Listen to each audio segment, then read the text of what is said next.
আসসালামু আলাইকুম রহমতুল্লাহি ওবারাকাতুহু। সম্মানিত দর্শক মণ্ডলী, একটা হিন্দু দাদা তিনি পাঁচটা প্রশ্ন করেছেন ইসলামের বিরুদ্ধে, এবং তিনি জিজ্ঞাসা করেছেন এর জবাব যেন দেয়, কেউ যেন এড়িয়ে না যায়। আসলে এই জবাবগুলো আমি দিতে চাই না। সাধারণ হিন্দু কিছু জনগণ, না এরা কোনো হিন্দু স্কলার, এরা রিলস করে, ভিডিও করে, এ ধরনের সব হোয়াটসঅ্যাপ ইউনিভার্সিটি থেকে পড়াশোনা করে এসে একটা ভিডিও তারা তৈরি করে দেয়, ক্রিয়েট করে দেয়। তো এই জন্য জব দিতে চাইনি, কিন্তু অনেকেই আমাকে ভিডিওটা প্রেরণ করছেন, বারবার আমাকে সেন্ড করছেন যেন আমি জবটা দিয়ে দিই। তো যাই হোক, চলেন সে পাঁচটা প্রশ্ন শুনলে আপনারাও অনেকে হাসতে হাসতে হয়তো অন্য কিছু করে ফেলতে পারেন। জাস্ট আমি রোস্টিং ভিডিও করবো না, একাডেমিক ওয়েতে জব দেবো। মানুষ মূর্খতা করতে পারে, কিন্তু তাদের সঙ্গে তো মূর্খতা করা যাবে না। যদি জানার জন্য আগ্রহ থাকে সে যেন বুঝে আগে। চলে পাঁচটা প্রশ্নের আগে উত্তর আমরা তার দাবিগুলো শুনে আসি।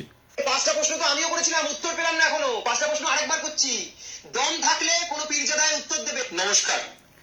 আচ্ছা, পীরজাদা কি কার সঙ্গে কন্ট্রোভার্সি চলছিল আমি জানি না, কিন্তু আলোচনাতে যেহেতু প্রশ্ন করছেন ইসলামকে টার্গেট করে, সেক্ষেত্রে আমাদের দায়িত্ব আমরা জবাব দেবো। চলো শুনে আসি একটা একটা করে। এইখানে বসেছিল, আজ এই পীরজাদা না হারামজাদা অনেক বড় বড় কথা বলছে। আজকে এই কথাটা যদি আমরা মুখ বুঝে মেনে নিই, কালকে কোথায় গিয়ে দাঁড়াবো? পশ্চিমবাংলা হয়ে গেছে জিহাদিদের একটা আখড়া। এখানে যে সে আসছে, সে হিন্দু ধর্মকে ছোট বড় কথা বলে দিয়ে চলে যাচ্ছে, কোনো বিচার হচ্ছে না। আরে পাঁচটা প্রশ্ন তো আমিও করেছিলাম, উত্তর পেলাম না এখনো। পাঁচটা প্রশ্ন আরেকবার করছি, দম থাকলে কোনো পীরজাদায় উত্তর দেবে। প্রশ্ন এক, সেটা হচ্ছে কি, আল্লাহর একটা ছবি দেখতে চেয়েছি, কেমন দেখতে, হাইট কত, একটু দেখবো। প্রশ্ন দুই, তোমরা জন্মাও সবাই সনাতনী হয়, কিন্তু তারপরে তোমাদের মুসলমানি করা হয়। আল্লাহর যদি মুসলমানি হয়ে থাকে, তাহলে সেটা কে করেছিল? আচ্ছা, এই দুটো প্রশ্ন শুনে আপনারা অনুমান করতে পেরেছেন যে এই আমাদের এই দাদাটার ধর্মতত্ত্ব সম্পর্কে জ্ঞানটা কোন লেভেলের। আর এগুলো জবাব দিতে আমাদেরকে লজ্জা লাগে। মানুষ এই পর্যায়ে এসে নেমে এসে প্রশ্ন করতে পারে। জ্ঞানের একটা দৈন্যতারও তো একটা লিমিটেশন থাকে, মানুষের একটা আইকিউ এর তো একটা লিমিটেশন থাকে।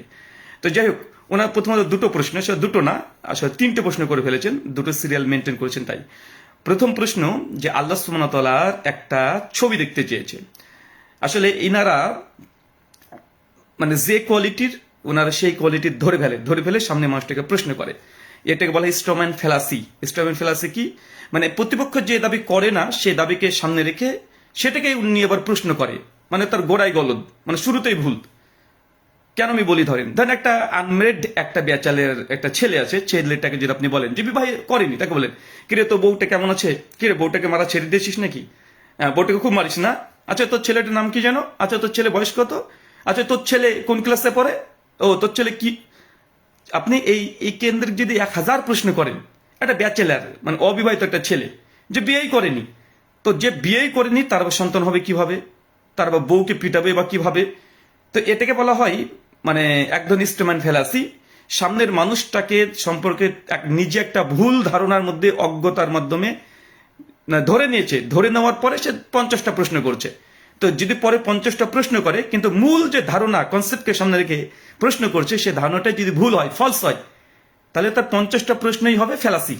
ঠিক এই ক্ষেত্রেও এটাই উনি ধরে নিয়েছেন। ওনাদের সনাতন ধর্মের কনসেপ্ট অনুযায়ী যে দেব দেবতা এরা একটা সাকার, তাদেরকে দেখা যায়, শ্রীরামচন্দ্রকে দেখা যায়, লক্ষ্মী, দুর্গা, কালী, সরস্বতী, শিব, মহেশ্বর, এদেরকে দেখা যায়। বিধায় ইসলামিক কনসেপ্ট সেটাই হবে।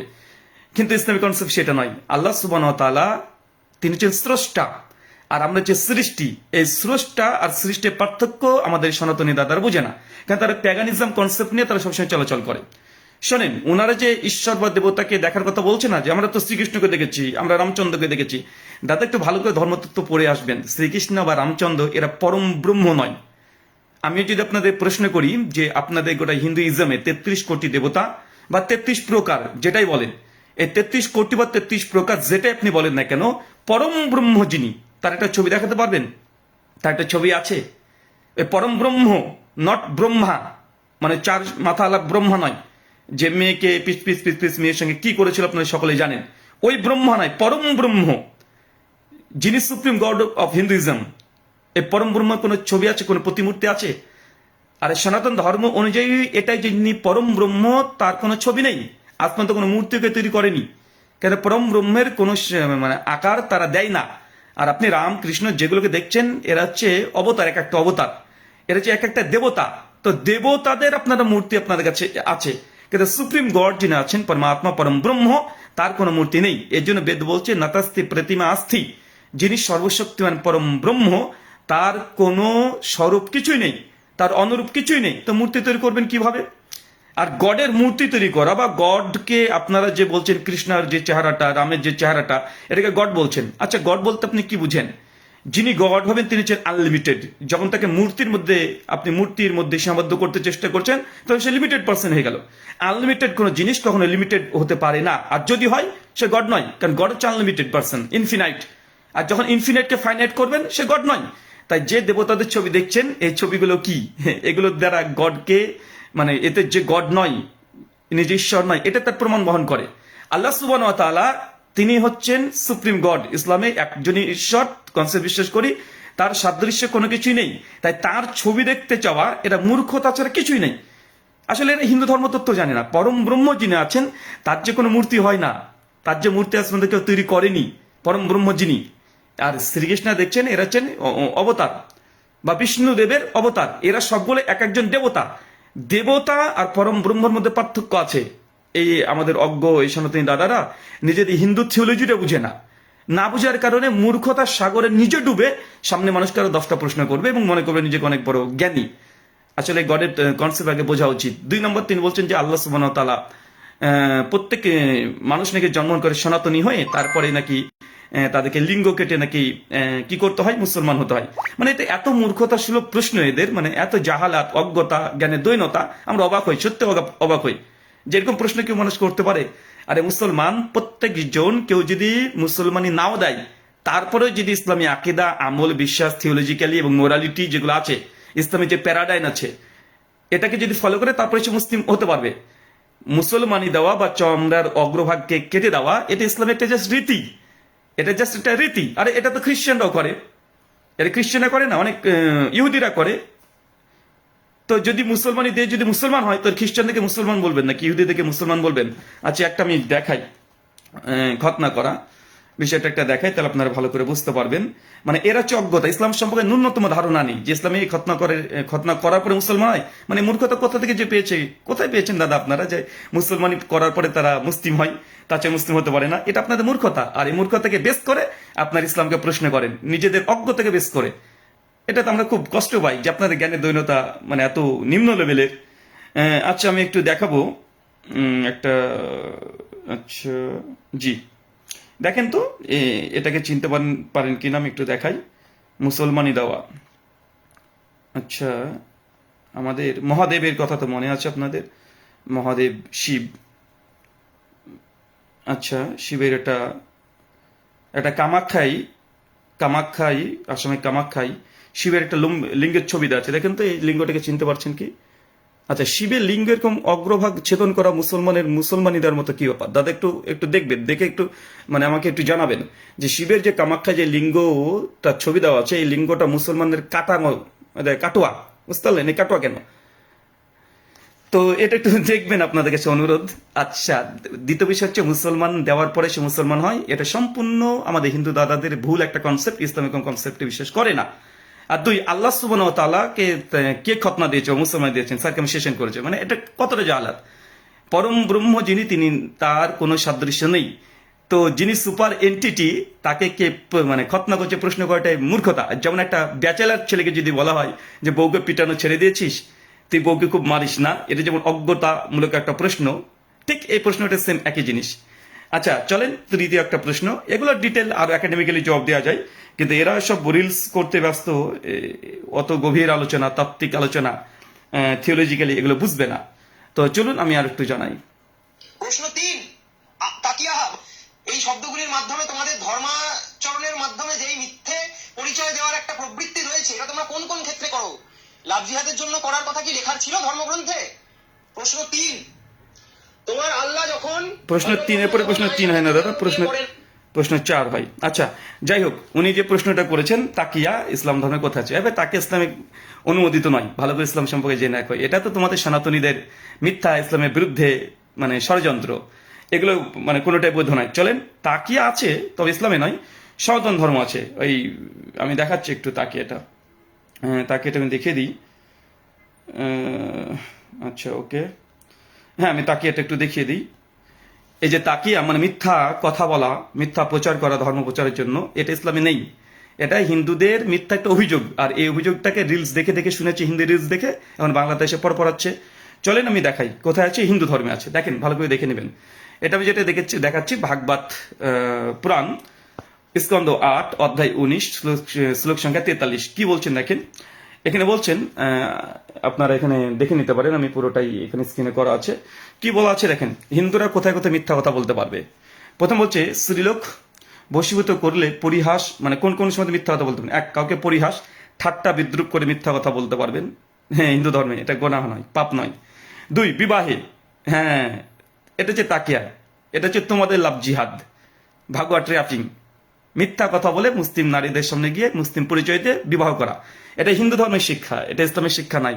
একটা ইসলামিক কোন লিটারেচার থেকে দেখাতে পারবে না, পৃথিবীর কোনো সনাতনী পারবে না। সনাতনী কি গোটা বিশ্বের সবাইকে যদি একজোট করা হয় তারপরে পারবে না। আমাদের চ্যালেঞ্জ থাকলো, যদি সম্ভব হয় তোমাদের হিরণময় গোস্বামী যে মহারাজ প্রভু আছে তার সঙ্গে আমার সঙ্গে বিতর্কে বসিয়ে দাও, হয়ে যাক ইসলামী মোরালিটি ভার্সেস হিন্দু মোরালিটি বা উমেন রাইটস, হিন্দুইজম অ্যান্ড ইসলাম, বসিয়ে দাও, তোমাদের পণ্ডিতদেরকে বসিয়ে দাও, দেখি। দেখেন কি বলছে, কোন কোন সাথে মিথ্যা কথা বলেছে। এক, পরিহাস ঠাট্টা বিদ্রুপ করে বন্ধু বান্ধব আত্মীয় স্বজন যার তার সঙ্গে ঠাট্টা বিদ্রুপ করে মিথ্যা কথা বলতে পারবেন বিবাহের ক্ষেত্রে। দুই, জীবিকা অর্জন, মানে ব্যবসায়ী কোনো ব্যবসায়িক মিথ্যা কথা বলতে পারবে, মিথ্যা কথা বলে সে ব্যবসা করতে পারবে, দেখা যাচ্ছে কোনো ডুপ্লিকেট মালকে অরিজিনাল মাল বলে চালিয়ে দিতে পারবে, একটা পচা একটা সবজিকে টাটকা সবজি বলে চালিয়ে দিতে পারে জীবিকার ক্ষেত্রে। 4 নম্বর বলছে জীবন বিপন্ন হলে, মানে কারো যদি জীবনে রিস্ক থাকে সেক্ষেত্রে মিথ্যা কথা বলতে পারবে। এক, গাভী রক্ষার ক্ষেত্রে, মানে গাভীকে বাঁচানোর জন্য মিথ্যা কথা বলতে পারবে, যেগুলো করে এরা। তারপরে ব্রাহ্মণদের হিতার্থে, ব্রাহ্মণদেরকে রক্ষা করার জন্য মিথ্যা কথা বলতে পারবে, শত্রুর হাত থেকে কাউকে রক্ষা করার সময় তো মিথ্যা কথা বলতে পারবে। তো 7টা জায়গাতে ভাগবত পুরাণ স্কন্দ 8 অধ্যায় 19 শ্লোক সংখ্যা 43 অনুযায়ী হিন্দুরা তাকিয়াবাজ করে এবং তারা তাকিয়া করে, এটা হিন্দু ধর্মের থেকে স্পষ্ট প্রমাণিত, ভাগবত মহাপুরাণ থেকে প্রমাণিত। তো দাদা এ তাকিয়া তোমরা করো, তোমরা যে করো তার যথেষ্ট প্রমাণে তোমাদের মানে ভাগবত পুরাণে। এই জন্য তো গোরক্ষা বাহিনীরা মুসলিমদেরকে কেউ নির্যাতন করছে, হত্যা করছে, মুসলিম নারীদেরকে হিন্দুরা ভাগুয়া ট্র্যাপিং এর মাধ্যমে বিয়ে করছে, ছলনা করছে, ধোকাবাজি করছে। এখানে বিবাহে মিথ্যা কথা বলা বৈধ, এটা সনাতন শাস্ত্র স্পষ্টভাবে জানিয়ে দিয়েছে। ইসলামী কোনো লিটারেচার থেকে তুমি দেখাতে পারবে না যে মানে মিথ্যা কথা বলে ফান্দে ফেলে ব্যবসা করা, ফান্দে ফেলিয়ে কাকে মিথ্যা কথা প্রতারণা করে কোনো মেয়ের সঙ্গে মানে বিয়ে করা, এ তুমি দেখাতে পারবে না। এটা আমার চ্যালেঞ্জ, তুমি দেখাও। চলো আর একটা দেখাই তোমাকে। মানে এদের এদের জবাবগুলো দিতে আমাদের একটু লজ্জা লাগে, মানে মূর্খতার একটা সীমা থাকার দরকার। তখন আয়েশার বয়স ছিল 6 বছর, 9 বছর থেকে সহবাস শুরু করেন, একটা 6ই হোক 9ই হোক, এই বয়সের একটি মেয়ে একটি 53 বছর বয়সী পুরুষ মানুষের সঙ্গে নিশ্চয়ই স্বেচ্ছায় সহবাস করেননি। ওকে, যদি করে থাকেন তাহলে তার স্বেচ্ছায় সহবাসের প্রমাণ কোন ধর্মগ্রন্থে আছে? ওকে, মানে একটা 6 বছর বা 9 বছরের মেয়ের সঙ্গে যে বিবাহ হয়েছে, ফিজিক্যাল রিলেশন করেছেন, স্বেচ্ছায় করেছেন অস্বেচ্ছায় করেছেন, কোন ধর্মগ্রন্থে আছে? আচ্ছা, ব্রহ্মা যে সরস্বতীর সঙ্গে যে কাজটা করেছিল, আচ্ছা এটা কোন মানে তার সম্মতি কোথায় ছিল, তার কনসেন্ট কোথায় ছিল, একটু দেখাবেন। এরকম শত শত দেখাতে পারি। বরুণ দেবতা যে করেছিল, বৃহস্পতি দেবতা যে তার নিজের বৌদির সঙ্গে করেছিল, এগুলো কোথায় করেছিল একটু দেখাবেন। এগুলো যদি রেফারেন্স তথ্য দিতে চান এগুলো আমাদের কাছে অ্যাভেলেবেল। আপনি যদি বলেন যে হ্যাঁ দেখতে চাই, আপনাকে দেখিয়ে দেবো, কিছু জিনিস রেখে দেওয়া ভালো। তো এগুলোর সম্মতি কোথায় পাবেন? 6 বছর 9 বছর, আসেন আমি একটু দেখাই। আপনাদের পরম পুরুষোত্তম যাকে বলেন পূজনীয়, তাদের একটু দেখে আসি। চলেন আপনাদের 3 জন ব্যক্তির ব্যাপারে একটু দেখে আসি। আচ্ছা, শ্রীকৃষ্ণ যখন রুক্মিণীকে বিয়ে করেছিল তখন তার বয়স কত ছিল? এটা শ্রীকৃষ্ণ যখন রুক্মিণীকে বিয়ে করেছিলেন, এটা স্কন্দ পুরাণ অবন্তী খণ্ডের রেবা খণ্ডের 142 অধ্যায়ের 8 থেকে 20 নম্বর শ্লোক অনুযায়ী তার বয়স ছিল 8। তো শ্রীকৃষ্ণ যে কিভাবে করলেন বলেন, একটু বলে দিবেন, ঠিক আছে? আচ্ছা, এখানে আরেকটা দেখেন, শ্রী রামচন্দ্র, জয় শ্রীরাম, জয় শঙ্কর, গলা ফাটিয়ে ফেলো। রাম যখন বিয়ে করেছিলেন দেবী সীতাকে, সেই সময় দেবী সীতার বয়স কত ছিল? 6। কোথায় আছে? এটা বাল্মীকি রামায়ণ অরণ্য কাণ্ডের 47 অধ্যায় 3 থেকে 10 নম্বর শ্লোক। আসলে এই রেফারেন্সগুলো আমরা একাধিকবার দেখিয়েছি, স্ক্রিনশট সহ দেখিয়েছি। ওই এই টপিকের পর যখন নাস্তিক মানে আমাদের হিন্দু সনাতনী দাদাদের জামাইবাবু নাস্তিক যখন আসাদ নূরের সঙ্গে যখন ডিবেট হয়েছিল তখন স্ক্রিনে দেখিয়েছি।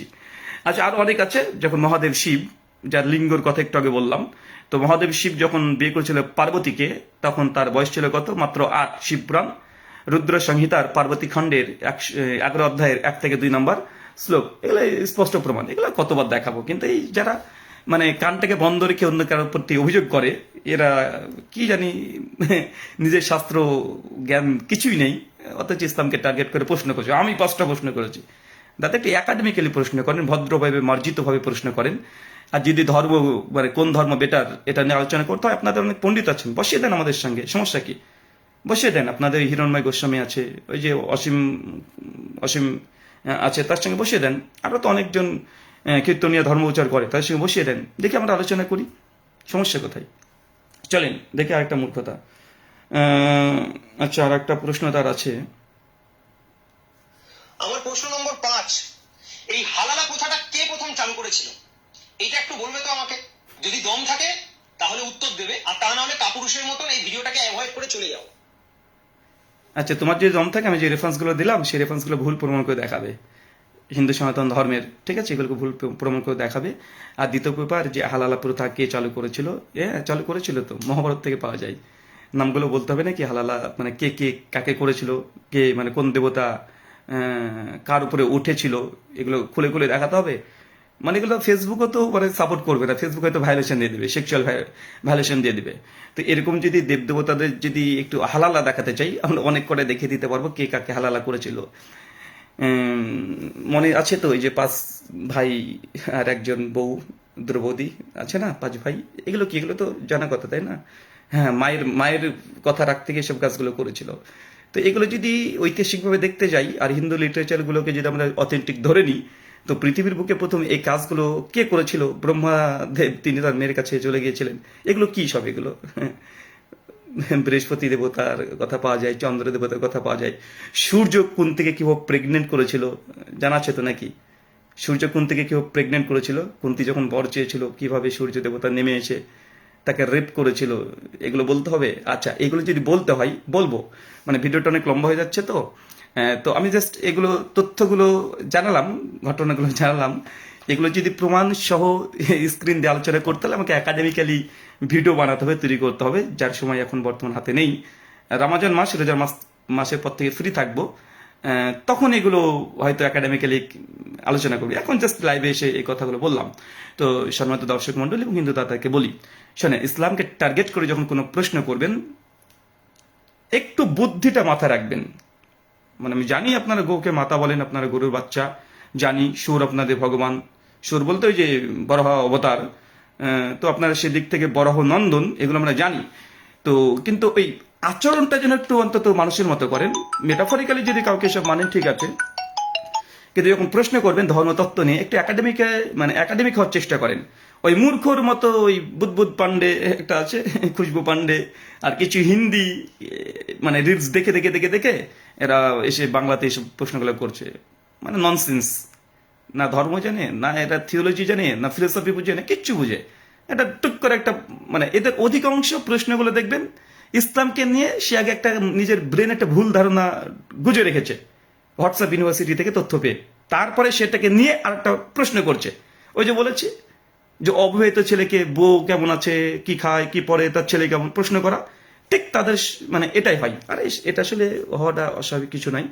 কারণ গরুর বাছুর দেখবেন, গরুর প্রকৃত যিনি সন্তান, যে সন্তান সে যে বাছুর বা তার বাচ্চা, ওই বাচ্চা কিন্তু জানে যে আসলে তার মায়ের ওই প্রস্রাব খেতে হয় না, প্রস্রাব খায় না, জন্মানোর পর থেকে দুধ খাই, দুধ খুঁজে বেড়ায়, প্রস্রাব করলেও মুখ দেবে না, আবার গোবরও খাবে না। কিন্তু আমাদের এই সনাতনী দাদা যারা গোমাতা বলে, কিন্তু এই বাচ্চাগুলো, এই গোমাতার সন্তানগুলো, তা কিন্তু অরিজিনাল গরুর বাচ্চা যেগুলো আছে, বাছুর যেগুলো আছে, সেগুলোর মতো আচরণ করে না। অরিজিনাল বাছুর কিন্তু দুধ খায়, ও গোবরও খাবে না, প্রস্রাবও খাবে না। কিন্তু 2014 পরে যেসব আমাদের সনাতনী দাদারা সনাতন ধর্ম নিয়েছে, এদেরকে দেখবেন এরা কিন্তু মানে ওই অরিজিনাল বাছুরের মতো না। অরিজিনাল বাছুর জানে যে কোনটা খেতে হয় কোনটা খেতে হয় না। কিন্তু এরা চেয়ে ওই বাছুরের চাইতে নিম্ন কোয়ালিটির, মানে আরো নিচু কোয়ালিটির, মানে ওই বাচ্চাগুলোর চাইতে আরো নিচু কোয়ালিটির।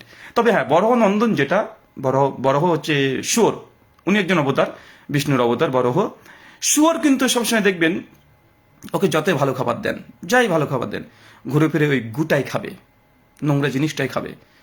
তো এইগুলো গোমাতা না বলে এদেরকে বরাহ নন্দন বলাটা বেটার, কেন এদের আচরণ এমনটাই, আইকিউ লেভেল এতটাই কম। তো যাই হোক, আজকে আর লম্বা করলাম না, এমনি অনেক লম্বা হয়ে গেলো। 5টা প্রশ্ন, একাডেমিক উত্তর দিলে অনেক লম্বা সময় লেগে যাবে। এগুলো অ্যান্সার করবেন, আর আমি চাইবো যে আপনার অ্যান্সার না করে আপনাদের পণ্ডিত যারা আছে তাদেরকে বলেন, একটু আমরা আলোচনা করি হিন্দুইজম ভার্সেস ইসলাম এই টপিকের ওপরে। যে কোনো টপিক নিয়ে আলোচনা করা যেতে পারে, কারণ ধর্ম আপনি মনে করছেন দাদা আপনার ধর্মটা শ্রেষ্ঠ, ভালো। আমি মনে করছি আমাদের ইসলামিক থিওলজি, আমাদের ইসলামিক প্যারাডাইম যেটা, এটা আমাদের কাছে বেস্ট, এবং এটা একমাত্র সত্য, বাকিগুলো আমরা মিথ্যাই মনে করি। তো এক্ষেত্রে আসেন আমরা আলোচনা করি, একাডেমিক ওয়েটা আলোচনা করি, হেলদি ডিসকাশন করি। আলোচনা করতে তো সমস্যা নেই। এই রিলস ভিডিও করে অভিযোগ করে ইসলাম প্রসঙ্গে আপনার কিছু মানে ভুল ধারণা আছে, সে ভুল ধারণা থেকে আরো 10খানা ভুল প্রশ্ন করা, এগুলো অজ্ঞতা প্রকাশ পাবে। তার চেয়ে ভালো এটা নাই, আমরা যারা ধর্মের যারা গুরু আছে তারা আমরা একে অপরের সঙ্গে আলোচনা করি, হেলদি ডিসকাশন করি। যদি সরাসরি আলোচনা করতে নাও পারি, এখন সোশ্যাল মিডিয়ার মাধ্যমে আমরা জুম মিটিং করতে পারি, লাইভ প্রোগ্রাম করতে পারি, অনেক প্ল্যাটফর্ম আছে, করা যেতে পারে, তাই নাকি? তো আমি বলবো যে আপনাদের পণ্ডিতদেরকে রাজি করান। পরিচিত পণ্ডিত যারা আছে, ওই অপরিচিত অজ্ঞাত পরিচয়ের ব্যক্তিদের জন্য না হয়, মানে রিলস বানানো পার্টি যেন না হয়, একটু যাদেরকে মানুষ মান্যতা দেয়, যাদের একটা একাডেমিক যোগ্যতা আছে, যাদের কথা অন্ততপক্ষে বাংলা ভাষাভাষী মানুষরা শোনে, এইসব ব্যক্তিদেরকে সামনে নিয়ে আসেন, তাদের সঙ্গে আমরা আলোচনা করি। ধর্মতত্ত্ব নিয়ে সমস্যার কথা আলোচনা করতে কোনো সমস্যা আছে? আপনি আপনার ধর্মকে শ্রেষ্ঠ প্রমাণ করবেন, আমি আমার ধর্মটাকে আমি দেখাবো যে আপনার ধর্ম শুধু শ্রেষ্ঠই হতে পারে, প্রমাণ করবেন সেই দিন। আর আমি দেখাবো ইসলাম সিস্টেম অফ ম্যানেজমেন্ট এটা একমাত্র ট্রুথ, বাকি যা আছে এগুলো সব মিথ্যাই, এগুলো ভুল। এটা আমি তো দাবি করছি পরিষ্কার। আসেন আলোচনা করি, আপনাদের মহাপুরুষদেরকে ডেকে নিয়ে আসেন, মহারাজদেরকে।